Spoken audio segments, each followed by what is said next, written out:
Well, obviously, the offense started slow, but they Mhm. seem to be clicking a little bit in the second half of it. Just your thoughts on without looking at the tape, just generally the two sides of the ball and how they Yeah, did. yeah, I think it was a great start by the defense.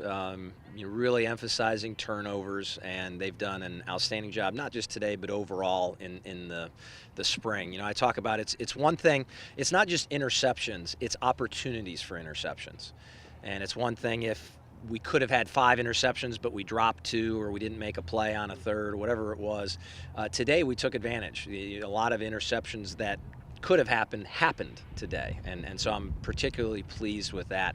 On the offensive side of the ball, missing Jimmy Seawald, having him not play today, is always tough. So we've got 2 redshirt freshman quarterbacks, both very talented young men, but just inexperienced. And I think you saw the manifestation of that today for the most part. Until both of them truly got comfortable with things and got in a groove, when the offense got in a rhythm, they did some really great things. I give them credit because they were hanging their heads early. The fourth down period didn't go as well as they thought it could, and the red zone period went even worse. And guys kind of dusted themselves off, got together, and came out determined. And we talked about that being, a fourth quarter type of performance and winning the fourth quarter. And if we had a fourth quarter today, certainly the offense went out and won it. What is Jimmy's status right now? Yeah, well, he's got a shoulder that's been bothering him. So, he's had an MRI. We're going to, we shut him down for the last really 2/3 of spring. He's still out there. He's in uniform. He hands the ball off. He'll take snaps, but we're just resting that arm right now. Hopefully that and some rehab with the shoulder will, get him ready to go by camp. But we'll just kind of take it 1 week at a time with him. And he's somebody that, as nice as it would have been to have him out here today, we need to develop depth at that quarterback position, and it's been outstanding to get both Chris Duncan and Grant Pappenfuss as many reps this spring as they've gotten. Is there kind of an overall theme or just thing that you're looking for out of your team on a day like this, and did you see that today? Yeah. Well, I'm looking for execution, number one. So, in other words, if a play is made, great example, the very first touchdown that Griffin Norberg scored was a result of an incredible pass, a great route, and a great catch. That's execution. If it was a touchdown because the defense broke down and nobody was covering Griffin, that's what you don't like to see.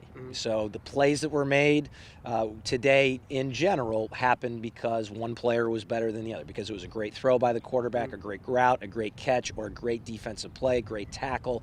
It's the plays that, hey, the linebacker goes through the line of scrimmage, the guard was supposed to block him and he didn't. Right. So he makes a play in the backfield. He feels great about himself. The defense gets all excited, but as a coach, I'm like, well, hey, we should have blocked him. Right. And same thing, if a running back makes a nice run because, flat out the defense wasn't aligned correctly and we had no contained player, the offense feels really good about themselves. I don't feel good about myself because I know, well, we should have had a D-gap defender. We should have been able to turn that in, but we didn't get aligned correctly on defense. So for the most part, the level of execution was pretty high. Certainly higher on defense earlier than it was on offense, but at the end, the offense really found their groove. JJ gets an interception. I know that you kind of handle him with kid gloves right now, but just what is it like to see number 4 out there, even if he's it's exciting. It's great, and it doesn't matter if he's playing nickelback or safety or corner. He can do it all. He's a tremendous leader. I was very happy that the football team, our players, voted him to return as one of our captains. And so just to have him out there, I give him credit. We have to hold him back, and that's why he was in a red jersey, and he snuck out there, I think, to take more snaps than we wanted him to take today. But that's the type of guy he is. He's a competitor, and he's done an outstanding job rehabbing that knee, and I'm excited about getting him back for an additional year. And Martin made a handful of catches. Griffin made a handful of good catches. Sure. Just what do you see from those two guys? Yeah, they came up huge. We know that they're very talented players, and they've both been guys who have been more of a backup role or a situational role. But we certainly don't doubt their talent level and their potential, and it was great to see that come to fruition here at times throughout the morning, and hopefully that will keep them excited and plugged in, and they can have great off seasons and lift and run, and they can grow from this. I think Jared, Tristan, and Kellen were some of the other three big guys that were held out. Yep. Anything alarming with them going forward? Or? No. I think, Tristan obviously had knee surgery. He's farthest away from playing, but he's still set. I think he's ahead of schedule on his rehab. I think he can be ready for the beginning of the season, and that's going to be a tremendous boon for our defensive line to get him back, because he is such a physical presence in the middle.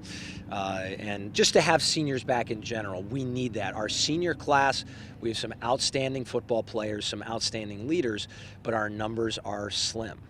And so those guys have to take the next step. If you look at any championship football team in the PFL for the last 10 years, and you look at the type of seniors that they had leading them, you saw not just quality, but you saw quantity in their senior class. And that's our biggest deficit right now. We've got some very talented football players, some players that have been in the fire and played a lot of snaps for us, but not many of them are seniors. And while that's, awesome in terms of looking long term, saying, boy, we could just get better and better and better over the course of the next 2-3 seasons, it also means for the seniors, the guys whose last chance is going to be this fall, they're going to really have to pull out all the stops and maximize their ability, because we just don't have enough of them right now. There's nothing we can do about that, unfortunately. It is what it is, so we live with it, and you got to make the best of that situation. Ryan and Dalton have moved to other positions. Just how have they embraced that? Both have been, they're team players. They want to play. It's important to them. They want to help the football team in any way they can. We knew Ryan could be a tremendous asset in terms of his long snapping abilities. He's a tremendous long snapper, and did some great things at tight end, and just keeps getting better and better. He's only had 14 practices at that position, so I'm thrilled with his progression there. He's talented and big and physical, and I think for Stokes as well, he's really pushing his way up. He knows his plays. Obviously, as a quarterback, he knows all the routes. He just hasn't run it. So, the more reps that he gets, he just keeps getting better and better. So he's made great strides in the 14 opportunities that he's had this spring. So both guys have done good enough things for us to say that they can certainly help us. Whether or not they'll start or be second team or be situational, that's, we'll kind of figure that out in August camp. But we're thrilled with where they're at right now. Just your thoughts on that play and what, throughout the game. Well, Coach Marion just made a good play call right there. We caught the defense off guard, and I was just wide open. The quarterback found me.